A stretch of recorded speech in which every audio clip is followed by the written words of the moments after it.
Hi, everybody. This is Stacey Kimbrell. I'm excited to share with you. This is my 17th year with Young Living. Prior to Young Living, I worked in the medical field for 14 years. I love the medical field, but I've learned some better ways that we can do things naturally when possible. Of course, we have the best emergency medical system there is in the entire world, but I don't think we do the best job at preventative health and helping people be responsible for their own health and their family. You could not know. I truly didn't realize what was going on in this world and how to make a better choice. As I said, when I worked in the medical field for so many years, I literally just was like a little plankton and said, hey, you have this surgery, take this medication. I'm like, okay. And my husband was trying to teach me about natural. I'm like, you don't know what you're talking about. The FDA says to do this. I was very adamantly against natural anything. And the Lord opened my eyes. How exciting is that? I have a book on health, nutrition, and chemical awareness. It's called Living Balance, and it's on Amazon or my website, which is Stacey Kimbrell. If you're interested, this information will be on there as well. When it comes to blood work, doctors are here to help monitor our health and help guide us with services, treatments, and blood work. If you go to the doctor with an ailment, their job is to give you something back. So you have to be aware that if you go in there, because you got a broken leg, you should go, right? And you should ask for assistance. They'll do some x-rays. They'd figure out what they can do for you, whatnot. But if you feel sad, not that you shouldn't go to your doctor, but have you been drinking enough water? Do you know why the reason is? And if you go there, most likely they're going to give you an antidepressant. One of my favorite examples, it affects many different people, women, of course, their children and spouses, and to be aware of it, postpartum depression is a lack of progesterone. So if someone gets that, then we need to get them some progesterone. And then they should, generally speaking, come out of it very quickly. And that addresses the root cause of the problem. And it does not put a Band-Aid over the issue.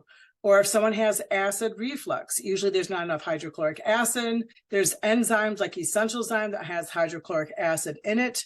But if you take Prilosec or Tums, for example, it's like you're putting a piece of laminate over your esophagus or like a smooth Band-Aid. You're still burning, you still have inflammation, and it's still burning a hole through you, but you don't realize it because the medication is masking it. And of course, stomach cancer, esophageal cancer on the rise. We don't need any more problems in our lives. My next favorite is gout.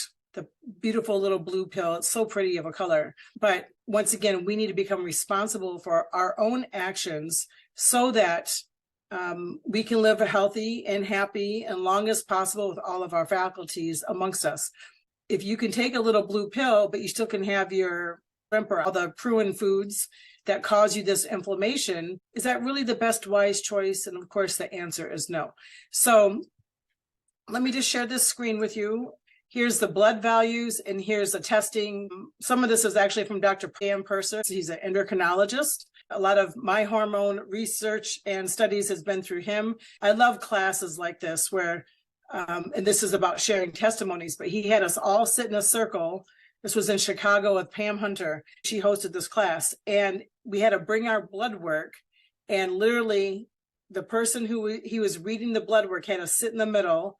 And he said, okay, I can tell you that your hips hurt, your traps are really tight, and this, and this by just looking at your blood work. So, oh my gosh, it was such an amazing informational weekend of education. It was extraordinary. And he was right on.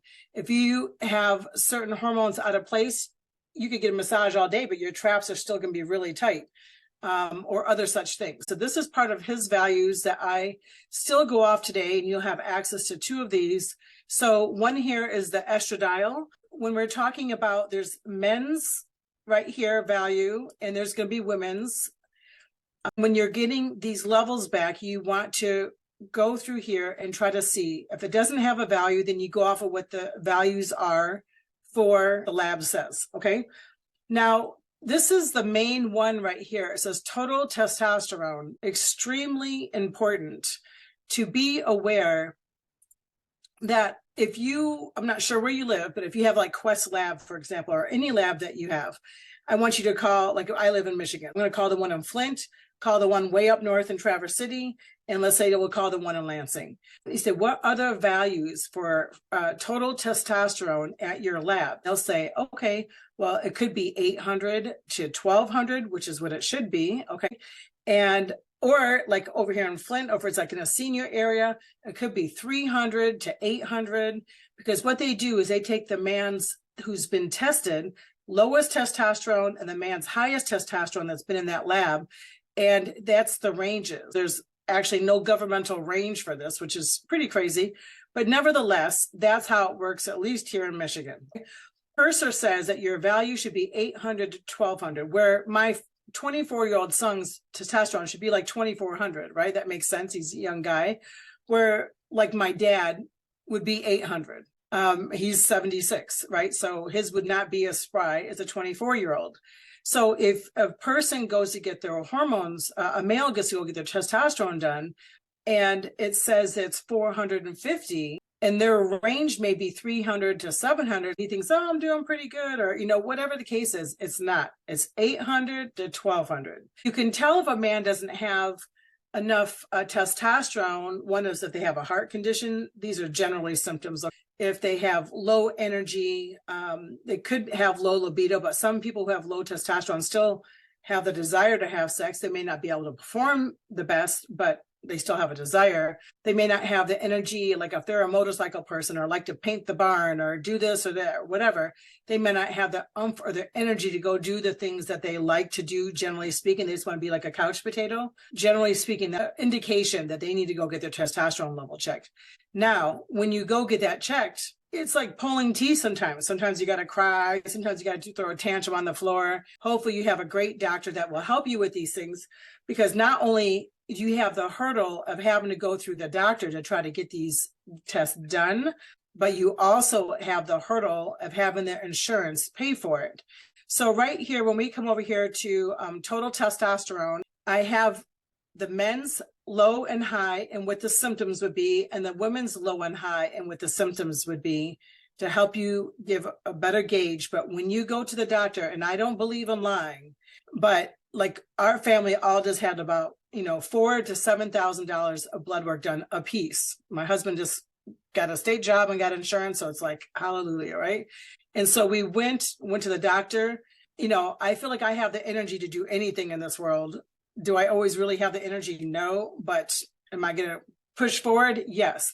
But I still said, you know what? I have reduced libido. I have fatigue. My mood goes up and down. In order for them to run a test, you have to have something wrong. I can't go in there skipping and say, you know what, I feel fantastic. Now I'm going to use my oils and my Ningxia and I'm all straight. If you want this blood work covered, you have to have some symptoms that go along with it. Okay, so call it what you want. Saving $7,000 is what I'm calling it. Okay, you have to come up or have something, and maybe you have a little bit and maybe not 100%, but nevertheless, this is what it is.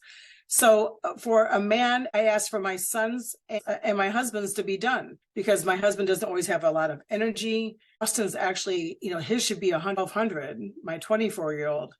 And I think it was like 780. He was below for real. You know what I mean? So I'm glad we got this done, but it was sort of a fight to get done. You may have to exaggerate or explain the situation depending on what sex you are, of what your issues are, so that you can get this testing done for free through your insurance, or at least you know what to expect. It's like, well, you know what? As a woman, I don't have any of these issues. Maybe I don't have low testosterone. It's unfortunate, but even people who have cancer, like females who have like breast cancer or ovarian or female cancer, let's just say, they don't even test the hormones. Like you have to fight for that to see even what the issue is, because we know, generally speaking, that estrogen is the dominant reason for female cancers. Okay, if they're going to take out what you got going on, or if you're going to accept chemo or this, that, whatever, you need to figure out what your estrogen levels are and where your progesterone, because you can have progesterone dominant cancer, but it's more rare than estrogen. But if you look at all of our governmental sites and our Progestins Plus and everything else, the state of California has deemed that progesterone is the reason for most cancers, female cancers, which is absolutely ridiculous and not true. But nevertheless, that's the Prop 65, and we have no way to get around it. And they say progesterone's the reason, but when people get tested, it's really estrogen that is the dominant reason why. And of course, we're looking out for all these phytoestrogens. Don't ever drink anything hot out of styrofoam, plastic, all that kind of stuff, right? That's a whole different class. So we really want to make sure that we're testing these things, and you may have to exaggerate a little bit. Now, men, generally speaking, do not need progesterone. If they do, Dr. Purser said it's like a drop, once every 2 weeks, right? If they happen to be really low, but they barely have any. If you don't know, I'm happy to share with you today. Progesterone is the main reason for almost all female problems, I believe. The only time you should know if someone's on their period is if you had to go buy pads or tampons. That's it. There shouldn't be any moodiness. There shouldn't be any aches and pains, the migraines, PMJ, the endometriosis, adenomyosis, can't get pregnant, can't stay pregnant, polycystic ovary disease. All of that stuff is a huge lack of progesterone. If people had adequate amounts, they would not have the issue. Every female should know about this, and every female can take what you guys all know that we have. I can't say it right now because it'll probably be non-compliant, but we have a great serum that people can take. My grandmas were in their 90s and took the stuff until they passed away. And then also, if a young lady is experiencing those symptoms already, if she's like 8, 12, whatever, then she could start taking it as well. It used to be our national average for girls to start their period was like 11, 12, and now it's 7, 8. It's really sad, actually. But nevertheless, if they are starting that, then there's things that you can help with all the different symptoms that come along with that. Postpartum depression is huge with the lack of progesterone. That is the number one reason. That is the root cause of the issue. If the last week of pregnancy, your progesterone level is like 400, and you have a baby or two and it drops down to like 10 to 0, like you can have some trouble. So just keeping that up there is fine. Even if you're breastfeeding, doing this, if you just want to make sure you are balanced or that you don't go any lower for a little bit, that's totally okay to take that during that time as well. DHEA is the precursor for making hormones and along with pregnenolone for nerve pain. So we have a great product through Young Living that really helps address this. And once again, it's the pre-hormone, so males and females can take this to help them build up their hormones. Once again, everyone who has low DHEA could have adrenal function issues, hormone imbalances, pituitary issues. But men specifically, if it's low, it's going to be this issue. If it's high, it's this, and so forth with women, okay? So this is all pretty explanatory. When you go to your doctor, we don't always ask for a free testosterone. We just do a total testosterone. The free testosterone is harder to get. It's only certain labs do it. It's probably more expensive. If there's a big problem with the total testosterone, then they would probably ask you back for another test and do the free testosterone. C-reactive protein is especially important to have done, especially if someone's having some issues. That is it measures the inflammation in the body. And the inflammation could be for a number of reasons, but nevertheless, if you have inflammation, this will tell you if you have it at a cellular level. I highlighted these 4 because they all go together. Total cholesterol. This is like the biggest one people have to be aware of and research for themselves and ask the doctor. You have to ask the doctor for all your paperwork and your levels, because when they call you and say, hey, your cholesterol is high or your cholesterol is good, you still want to know your numbers, because if your HDL, which is your happy or your good cholesterol, is low and your LDL, which is your lousy or bad, is high, but your overall number is still good, then they tell you you're good. But really, you want your HDL to be higher. Right here, your total, they always say underneath 200, right? Your HDL, which is your happy fats, you should have 50 or above, okay, mgs. And your lousy or your LDL, you should have under 100. If your LDL was 125, but your HDL was 25, they're like, oh, you're in range, you're only at 200. But really, you're not good, because you need to get rid of some bad fats and you need more good fats. Okay. We also have great products along with that, along with foods that you can eat. You can always research that. I don't have time to tell you all of them today, but I will tell you that if you're eating nuts or legumes or beans, you're supposed to soak them before you eat it. We all know legumes and beans, you have to soak before you eat, right? But a lot of people don't know you're supposed to be soaking your nuts. And there's a chart online you can go look at. But like almonds, you put a handful that you're going to eat for the next couple of days, 2 days, in some water. In the morning, you rinse them off, pat them dry, and you can eat those for like 2 days. 4 days, they're going to be moldy. Why? Because we've activated the enzymes. If your nuts have not been pre-soaked and sprouted and then dehydrated, then you're really not gaining the good fats and the protein from the nuts that you're eating, okay? And that would cause a problem. Your sodium level is really important to see. A lot of times it's like 135. If it's in their value, every lab can be a little bit different, then they're going to tell you good, but you'd rather be more to 140 because the sodium is your electrolytes that helps your body run. It helps you not with swelling. If you have a swelling issue, of course, we want good sodium. We want good salt. So we're talking about Celtic or Redmond's real salt, not Himalayan, not white. We need a good sodium. It's like helps the electrons and the neurons fire correctly, right? If someone has really bad edema from the knees down, I actually have them drink good salt water and it helps that to not be there anymore. So it's not necessarily what we thought. There's a ton of people who don't even eat salt at all. If you eat out every day, I'm sure you get enough salt, probably obviously not the good salt, but your body does need good, healthy sodium levels to function correctly. Okay, vitamin D, this is important right here. Here's a way that you can do loads on this. Everyone needs vitamin D. Unless you're in the sun for a good solid 15 minutes, 20 minutes with no sunscreen, and your torso's exposed, like you could have a bra on, right? Or a sports bra or something like that.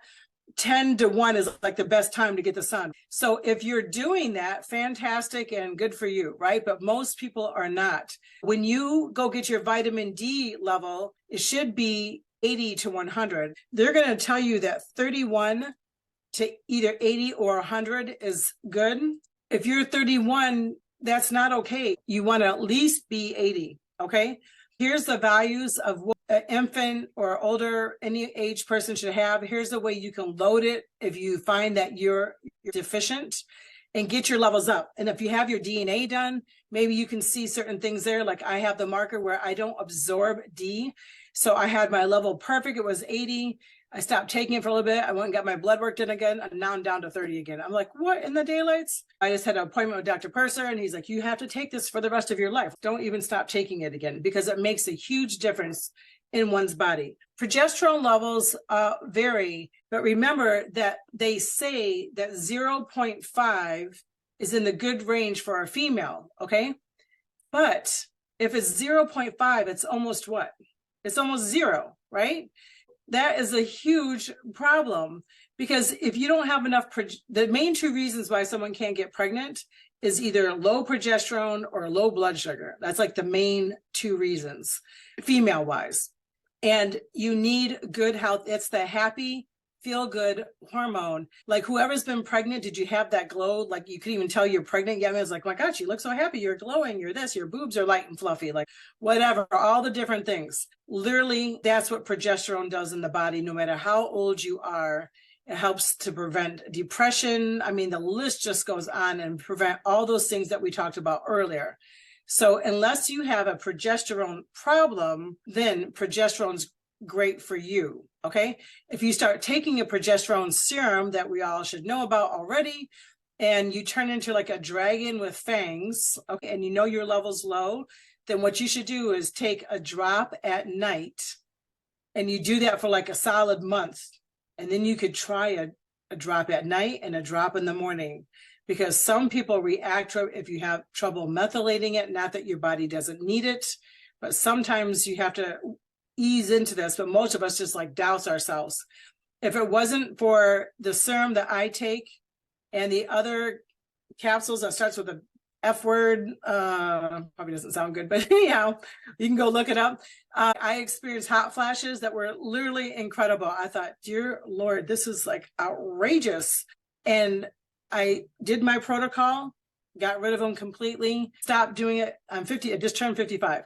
Stopped doing it for a couple months, and guess what? They came back like had a vengeance against me. I started my stuff again. I'm fine again.